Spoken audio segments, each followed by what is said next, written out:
the first batch of mango will be exported to China. তবে এবছরে আসার আলো যে আমাদের গত বছরে যে সমস্ত দেশে আম রপ্তানি হয়েছিল, এবছরে নতুন করে আমাদের চীন যুক্ত হচ্ছে। চায়না বাংলাদেশ থেকে আম এক্সপোর্ট করার জন্য তারা রেডি আছে। চাঁপাইনবাবগঞ্জ জেলাতে গত কয়েক বছর ধরেই আসলে কিছু কিছু আম দেশের বাইরে রপ্তানি হচ্ছে। এবছরের শুরু থেকেই যাতে আরো বেশি পরিমাণে আম রপ্তানি করা যায়, আমরা কৃষি সম্প্রসারণ দপ্তরের পক্ষ থেকে সেই ধরনের একটা উদ্যোগ নিয়েছি।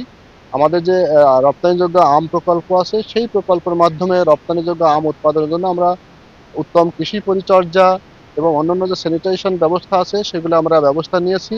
এবং এছাড়াও আমরা কৃষকদেরকে বিভিন্নভাবে প্রশিক্ষণের মাধ্যমে যাতে রপ্তানিযোগ্য আম উৎপাদন হয়, সেই ধরনের আমরা উদ্যোগ গ্রহণ করেছি।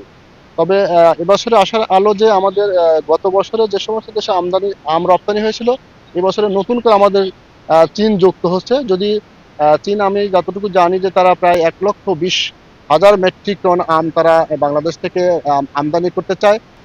উনি আম বাগানটি ঘুরে দেখেছেন এবং এখানে রপ্তানিযোগ্য আম উৎপাদন প্রকল্প ছাড়াও পার্টনার প্রকল্পের মাধ্যমে আমরা গ্যাপ প্রযুক্তি মেনটেন করে যে আম উৎপাদন করছি, নিরাপদ আম উৎপাদন করছি, তিনি সরেজমিনে এই বাগানটি পরিদর্শন করে সে বিষয়গুলো দেখেছেন এবং আমরা তাকে বোঝাতে সক্ষম হয়েছি যে আমাদের নাচল উপজেলায় যে আমগুলো উৎপাদন হয় এগুলো রপ্তানিযোগ্য, এগুলো বিদেশের মানুষ নির্দ্বিধায় খেতে পারে।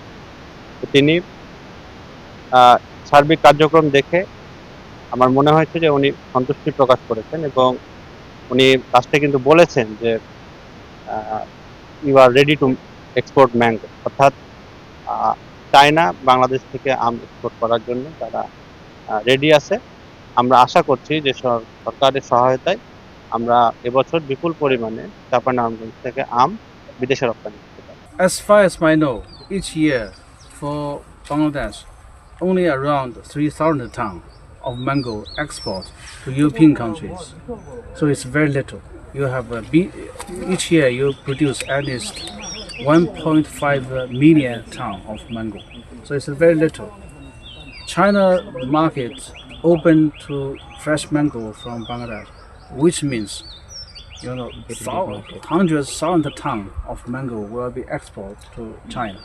But now there be some problem we need to solve to China, and we're expecting by late May the first batch of mango will be exported to China.